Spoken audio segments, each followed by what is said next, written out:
bumping away and streaming for all to see. El Cachorro, El Cachorro. There's a dawn superheroes day today for you and me. El Cachorro, El Cachorro.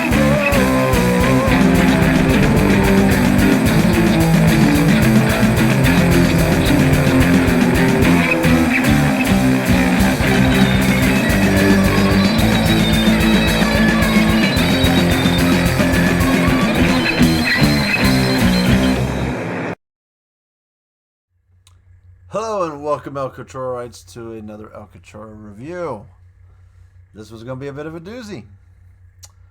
Went and saw The Marvels, and well, I absolutely fucking loved it. Sorry for my language, there's probably going to be some cursing in this video.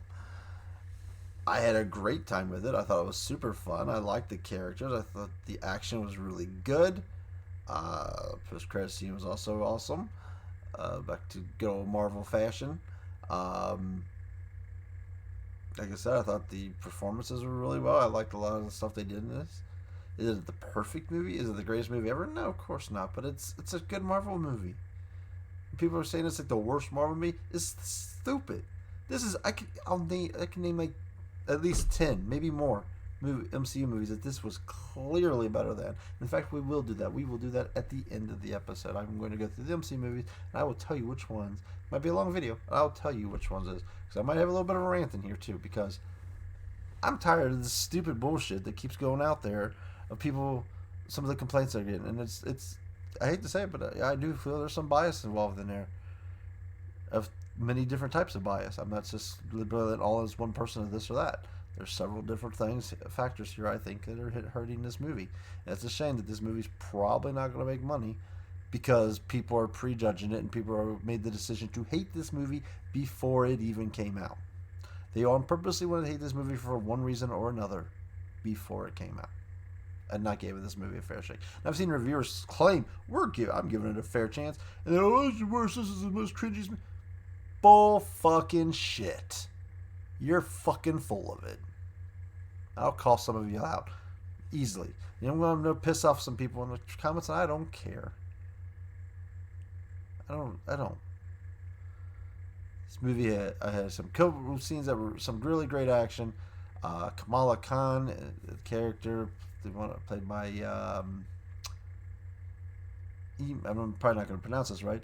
Iman Vellani stole the show. She was the heart and soul of the movie. She was her warmth. She's like the everyday person just living with these superheroes. Her character was so likable. She nails Ms. Marvel. Really, I don't care if you don't like the character or not. She embodies that character perfectly.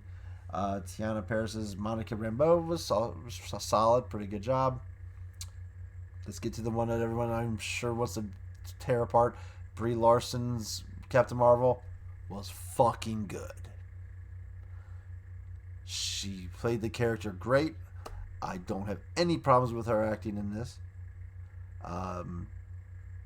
She's a stoic superhero. She's kind of like a female Supermanish character. Yeah, she's some super overpowered character, but she's trying to find her human side, and you can see it showing that that her human side's coming out, and she's trying to interact. She's trying to reconnect with Monica. She's trying to she sees that this other girl looks up to her and idolizes her, and you can see her trying to learn how to connect with her.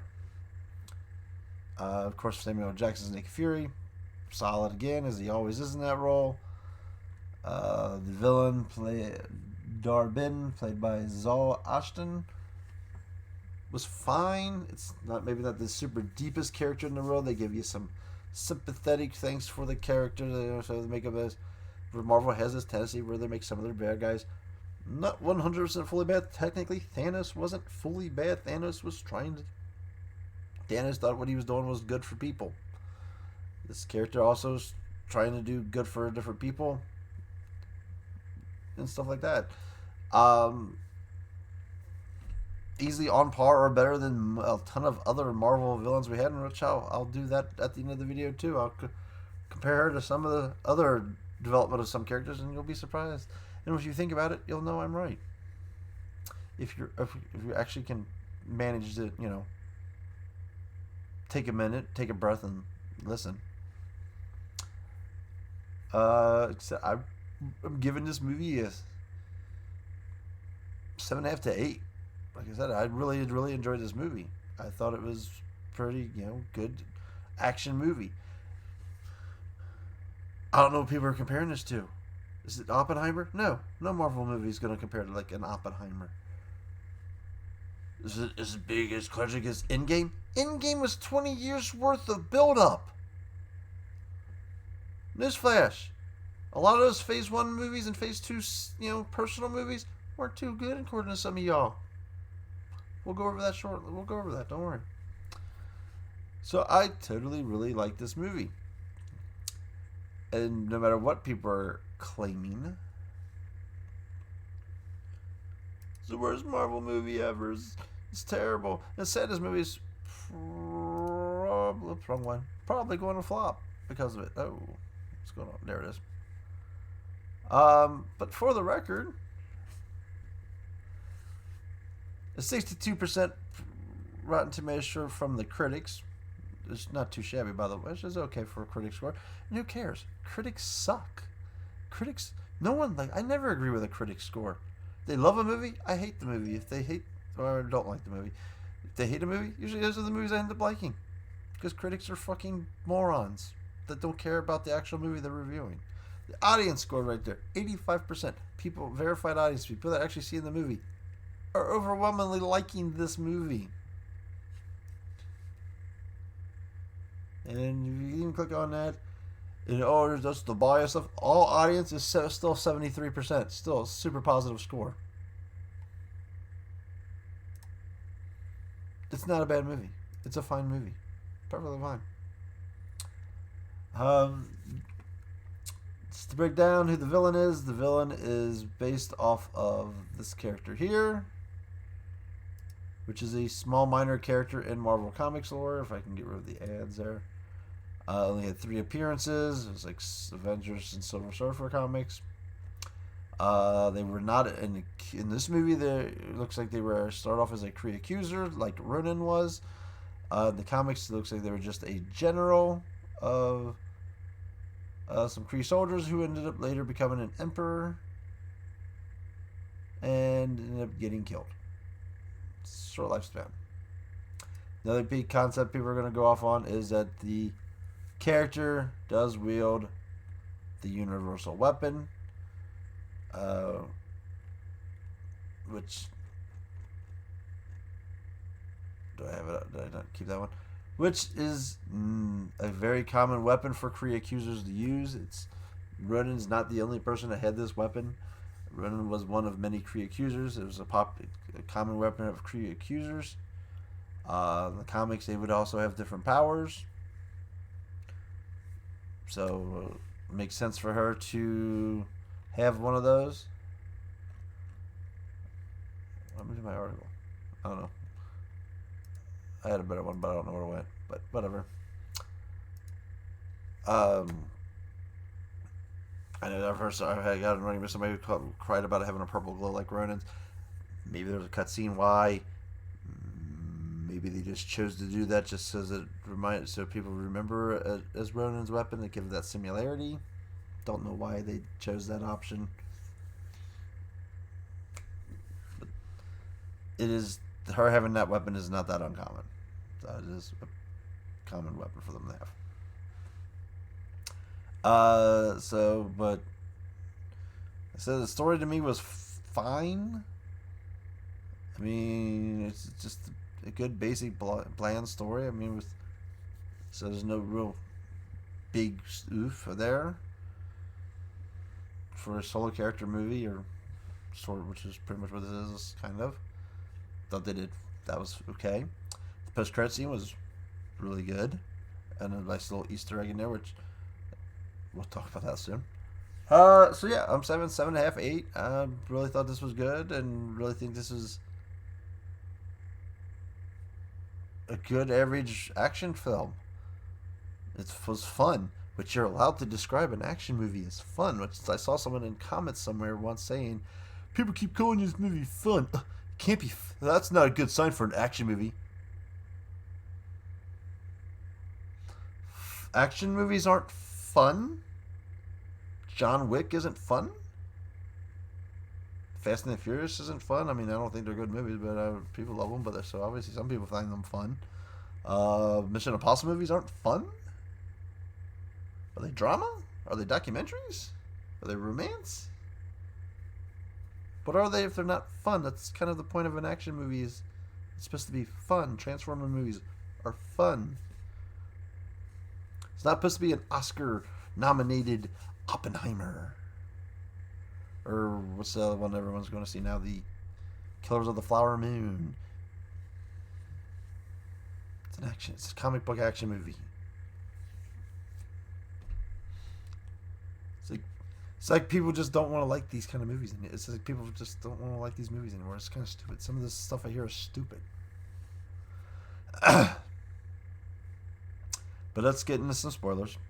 So the movie starts with Darbin on a planet, digging up some tomb, breaks it open. We find one of the bangles that you see in Miss Marvel, if you watched it. Then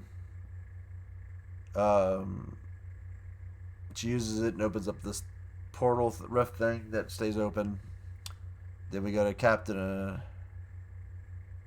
Oh no, okay. Then we get to the scene that was at the end of Miss Marvel, where you kind of see Miss Marvel and Captain Marvel switch places. So that was like the end credit scene for that show. Then we have a little flashback, and we see Carol's on her spaceship with Goose the cat, and they're just kind of cruising around. And then she gets a call from Nick Fury, who I guess is on an intergalactic space station, which we've also seen hinted at the end of a movie. And they're getting into enemies because I guess every now we have spaceships jumping through space to different areas and different things like that. Seems to be pretty common, I guess, with the Skrulls and stuff, so not sure what the human outreach in space is supposed to be at this point in the galaxy. So sends her to investigate it, where this anomaly is coming from, and she's finding this spaceport. There's also like some kind of residual thing going on at their base that Monica Rambeau is going out to investigate. And so as they both get close, they start touching it, and then Kamala Khan's gauntlet starts lighting up, and that's how their powers kind of get this infused thing where they can like swap places. And you get this really cool action sequence that's going on between that. Is there keep flop because obviously Captain Marvel's in a spot where she's getting attacked by some Kree soldiers, and then realizing that they're going to where she helped the Skrulls,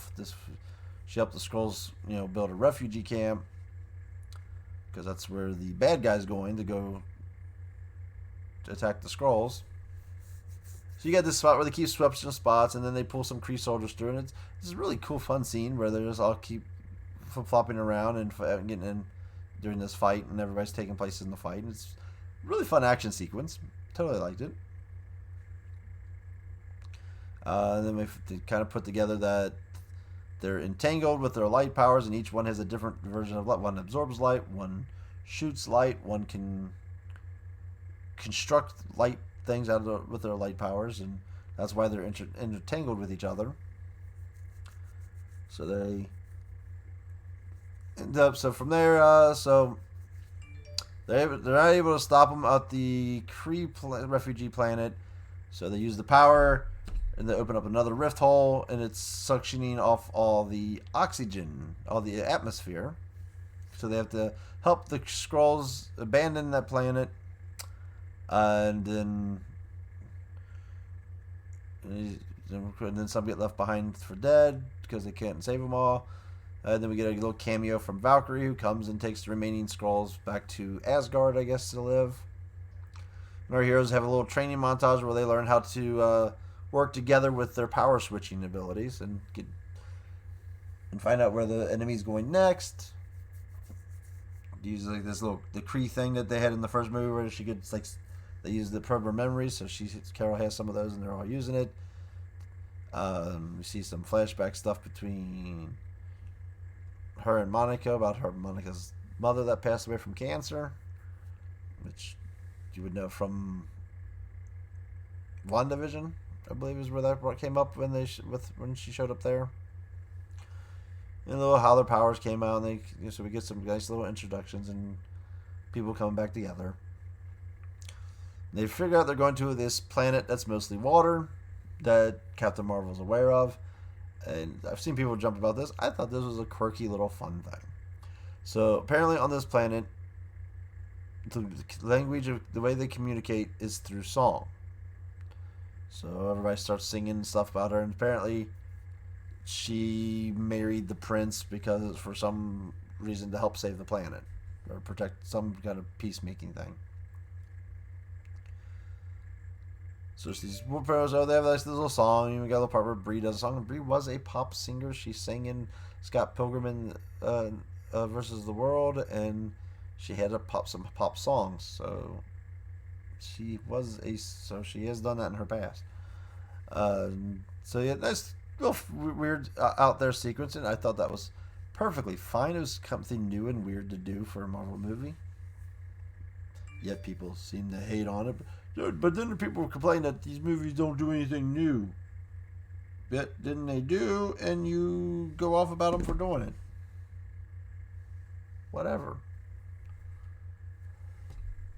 It was quirky, it was weird, it was fun. But then the bad guy shows up, there's get another battle sequence here with them. And she ends up opening another rift to suck up all the water. I guess I'll cover some parts I missed there. And Bree's trying not, they're losing, and Bree doesn't want to stay. She just doesn't want to give up the fight. And then Kamala has to hit the jump button to jump them away before they get destroyed by some missiles. And that's when they have a heart. It's when we find out that, and we've heard her call this a couple times in the movie, which they call it the Annihilator. Is Bree went to take out the Supreme Intelligence like she said she was going to. She thought that was going to free the Kree. So she takes them out. Of course, our bad guy at the time is a soldier and sees that happen. And Bree takes out the Supreme Intelligence. It leads to a Kree civil war and just the pretty much the fall of the Kree.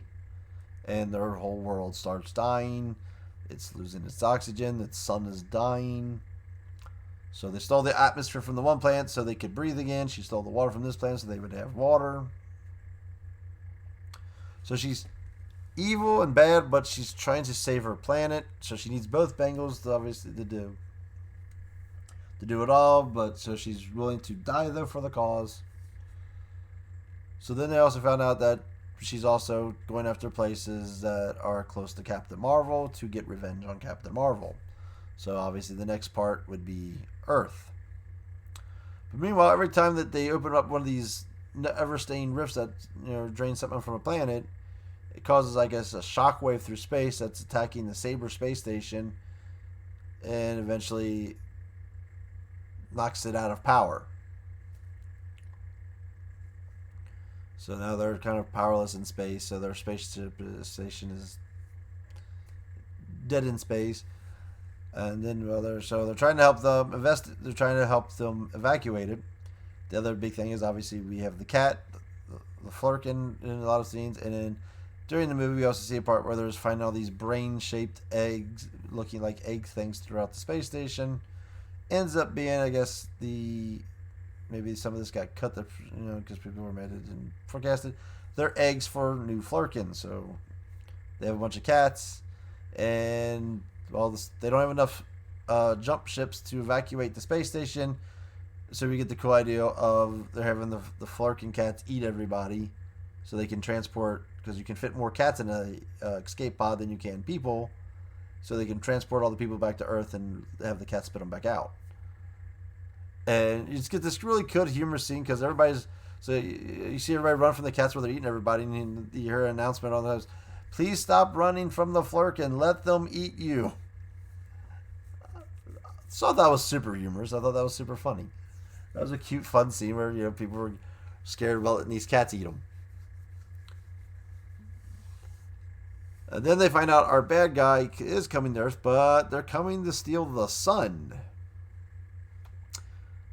So they go to stop her, and they eventually at one point are taking her down, but then they come up, she gets free and she gets the second bag from Kamala, so she's getting ready to slam them together because that's supposed to be what it needs to do to reunite her son.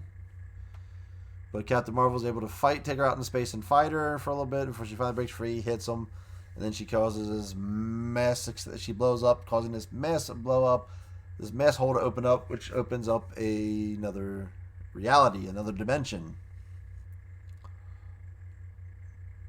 So then Monica comes, as they come with the idea that Monica needs to absorb all the power, and then she has to go to the other side to close it. And she's able to do that, losing herself in the other reality. So it's a pretty simple plot. I mean, it's not something super drastic. The whole fight scene with Darbin I thought was really good. They're switching places and fighting her really well. I thought that was a very fun scene.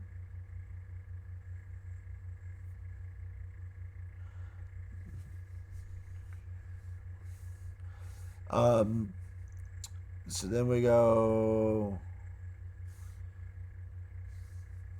Kamala returns to Earth, and Bree goes and uses her powers to reunite the Hollow Sun, like she promised she was going to do. And now their planet's saved. Now she's a hero to them. And then we get a scene where Kamala's family is moving into Monica Rambeau's mother's house in Louisiana, and meets with Bree a little bit, and they talk.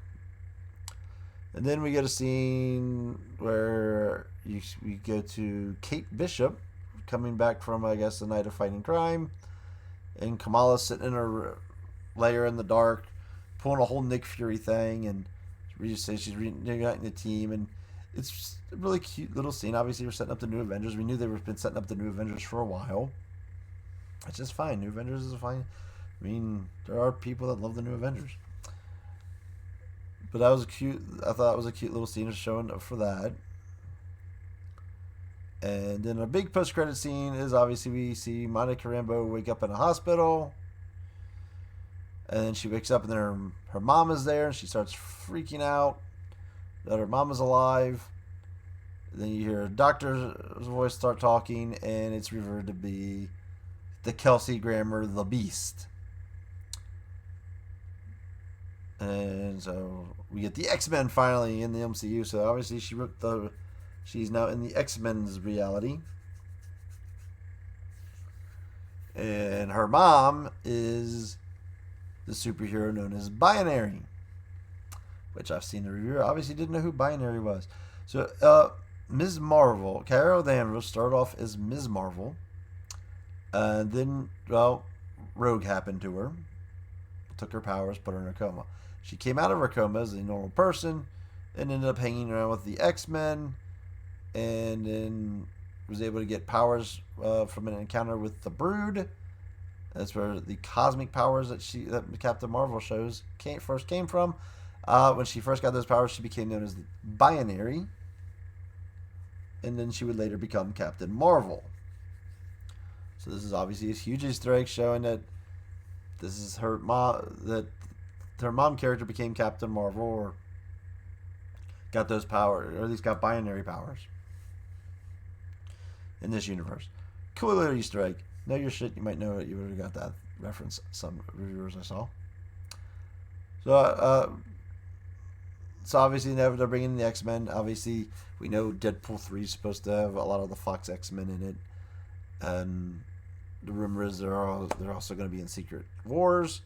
And then obviously there's the big rumor is that Secret Wars is going to reboot the MCU so they can combine everybody together. Is the rumor theory. But as I said, it's a quick, short movie because they obviously cut it down a lot. Perfectly fine movie. It's fun. It was a fun movie. I totally enjoyed it. And like I said, it's getting ridiculous hate online, and I think most of that comes from one of several biases. There's the political leaning biases of which either comes from it having female leads, which so it's automatically woke, even though the female leads are in a movie about a female character. You kind of have to have a female character leads in a movie about a female character. It's not like it's female leads in about a movie about a male character. If this is woke, then Tomb Raider's woke. So obviously you got those people because there's a woman, and so they're automatically gonna hate it. The other political thing is obviously the right wing hates Disney and they want to see Disney go down. So you got that on there. Then you have the toxic Marvel fans that are just now hate everything Marvel because it's cool to hate everything Marvel. They're obviously going to tear it down. So I feel like you already got those three major biases in their fact affecting this movie, which is sad because the movie doesn't deserve that. It's a fine movie. People need to get over some shit. I said, oh, it's not trying anything new. I mean, there's some different things in it. This movie, finally, it's like, yeah, Marvel doesn't. It's just action movies. What's new in a Fast and Furious movie? What was new in the John Wick movies? John Wick goes around and kills a bunch of people. That's every John Wick movie. So, the hate's just ridiculous for me. I think it's just stupid. Let's do my list. Let's do the list, shall we? Phase 1. Yeah, the first Iron Man. That's definitely a really good movie. Not going to argue with that. We also have The Incredible Hulk. Easily better than that. You had Iron Man 2. Easily better than Iron Man 2. The first Thor. A lot of people didn't like the first Thor. I do like the first Thor. Well, I forgot about bad guys too. Ironmonger. He was kind of well developed, I would say, but he was still a weak bad guy. But fine, I'll put him over her. Abomination was blah. Iron Man 2 had Whiplash. This character is way better than Whiplash. Thor was Loki. Loki's perfect. Can't touch Loki. Captain America, the first Avenger. I might put it over that. That movie wasn't, the first Captain America wasn't that good, and I expected it not to be that good because it was going to be a period piece. I guess you could keep the Red Skull over over the Dar-Benn. Red Skull wasn't too well, I don't feel it was super well developed either, but whatever. Obviously, you get the first Avengers. The first Avengers is a great movie with a great villain. Phase 2, Iron Man 3. This movie's easily better than that. The villain in this is easily better than that villain. Thor: The Dark World. Same thing for both of them. Both the movie and the villain are better than that one. Captain America: The Winter Soldier, one of the best Marvel movies, period. Not going to argue with that one. Guardians of the Galaxy, great Marvel movie. Nobody knew about them ahead of time. They were great. Ronan was a good villain. Not going to argue with that. Age of Ultron, so-so movie. Maybe it's very close on par with that movie. I would say the villain is about the same development as Ultron. Ultron wasn't that good. I'd say this movie was better than Ant-Man. And I'd say the villain is on par with Yellow Jacket. Ant-Man was a fine movie. I don't hate Ant-Man, but I think this movie was better than that. Captain America: Civil War in Phase 3. It's better than that. This is one of the most overrated Marvel movies of them all. It has two good action sequences: the airport scene and the three-way battle at the end. Outside of that, the story is absolutely atrociously bad, and the villain, Baron Zemo, is horrible. The villain in this movie is easily better than Baron Zemo. Baron Zemo's made no sense. Cut out those two scenes, think about the story, and tell me that's a good movie. It's not. Doctor Strange. I really like the first Doctor Strange. Dormammu was part of the movie, but I won't call him the main villain. The main villain was those other dark guys. I'd say this villain's better than those villains. Guardians of the Galaxy Volume 2. I think this movie's maybe on par with that. I'd maybe give Guardians of the Galaxy 2 the edge. Villain-wise, Ego was Not super awesome, but about the same maybe.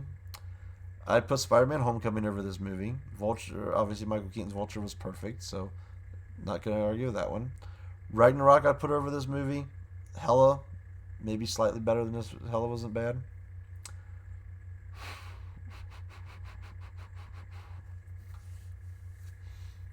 I know a lot of people think this is another one I think is a super overrated movie.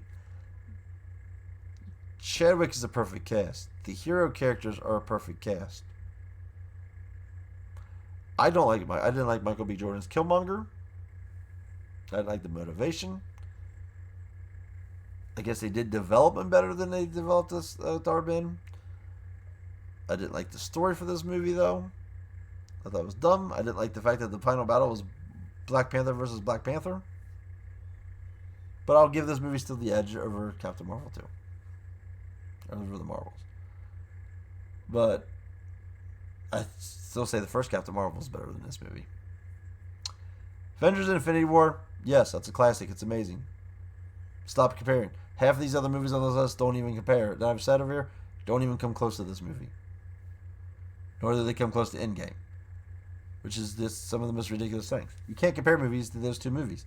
Those two movies are super big movies that all these other movies have built up to. Yeah, they're not going to compare. Because those are amazing movies. Most of the movies on this list don't even compare.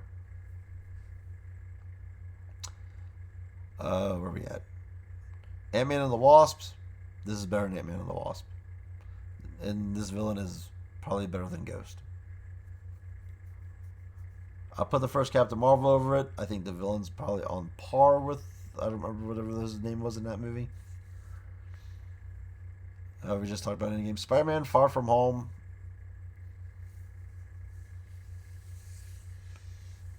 I think this movie's better than that. And this villain's definitely better than Mysterio. Mysterio was terrible. They just did so terrible with Mysterio.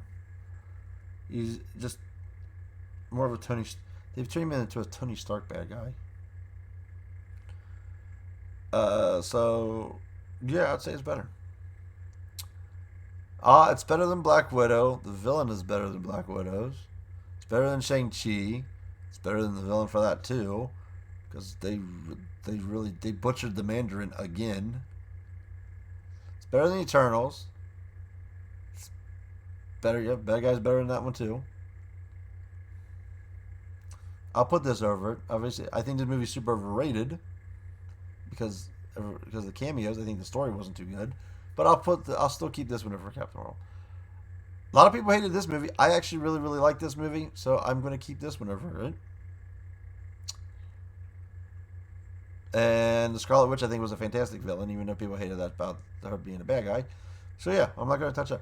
It's better than this, easily. And this villain is definitely... Gore the God Butcher should have been an amazing villain, but wasn't. So the villain in this is better than Gore the God Butcher because Gore the God Butcher was horribly developed. It's easily better than this movie. I think this movie was crap. I think people that yelled, "Oh, you can't recast T'Challa," all changed their mind after they watched this movie and thought, "Yeah, you should have recast T'Challa." I don't know if I wouldn't put the villain over this because I liked Namor. I did like Namor. Namor was the highlight of the movie. It was better than this. I will say that the villain wasn't though. Kang was a really good villain. It's not better than this, and I don't think the villain was better than this because I liked that villain too. So boom. So how many movies did we say here? 1, 2, 3, 4, 5, 6, 7, 8,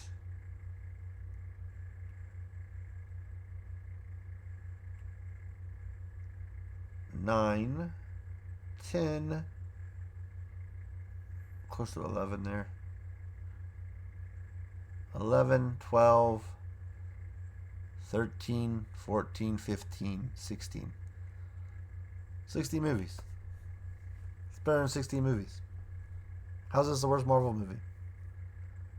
Yeah, you could probably make an argument for some of these, but deep down, you know it's better than a lot of some of the movies I said.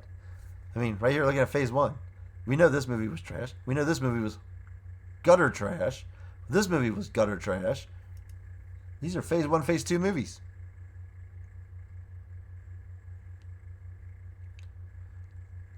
I mean, counts on if you want to consider this part of the MCU or not, but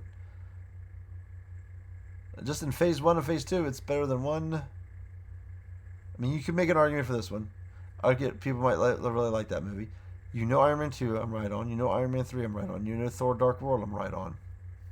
Alone. Those alone, you know I'm right on. This movie is easily. So there. So this is super long, I know. But just wanted to get my little rant out of the way because I think this is some ridiculous hate that this movie's getting for no reason. Because people just wanted to hate it for one of those multiple reasons I said. It's a great movie. It's a really good movie. Go see it for yourself. That's all I'm gonna say. Cachorro out.